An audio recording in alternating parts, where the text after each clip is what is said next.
Balikan naman natin ang anti-pork barrel activity sa Luneta sa Maynila. Kumuha po tayo ng update kay JP Soriano. JP? Maki, at nag-umpisa na nga magsidatingan ang mga kalahok dito sa ginagawang prayer vigil o lunch dito sa Luneta.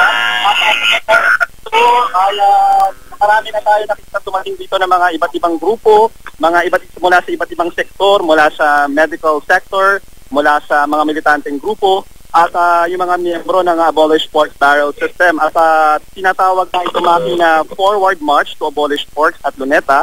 At dito nga nagsama-sama rin yung iba't ibang religious organization. At sa ngayon, nagtitipon-tipon na sila dito sa gitnang bahagi ng ground, sa tapat ng Sereno Grandstand. At pitpit nila yung kanilang mga placards, mga streamers at iba't ibang mga gimmick, kagaya ng mga maskara ng pork at iba't ibang mga gamit na dala para ipahayag yung kanilang nararamdaman para i-abolish daw yung pork barrel system. At isa nga sa mga napag-usapan dito ng mga organizers ay yung pagiging credible witness daw si Ben Hurloy nung lumabas siya sa Senate hearing kahapon. At ngayon nga magkakaroon ng simultaneous activity ang nandito yung mga iba't ibang grupo at matapos na nila magtagpo sa Padre Burgos kanina ay dito mula 3 hanggang 6 p.m. ay magkakaroon ng interfaith service kung saan dadalo rin yung mga kapatid natin Muslim at isang cultural program ang gaganapin at inaasahan din darating dito yung mga whistleblowers na sa June Sada,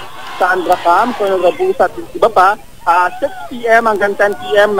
isang concert ang gaganapin kung saan narito daw sila Jogdada, sila Torres, sila Wanna Change at iba pang mga musicians para magbigay ng contribution para sa pagtutol nila sa pork barrel system. At yan muna ang latest. Balik sa iyo, Maki. Maraming salamat sa iyo, JP Soriano.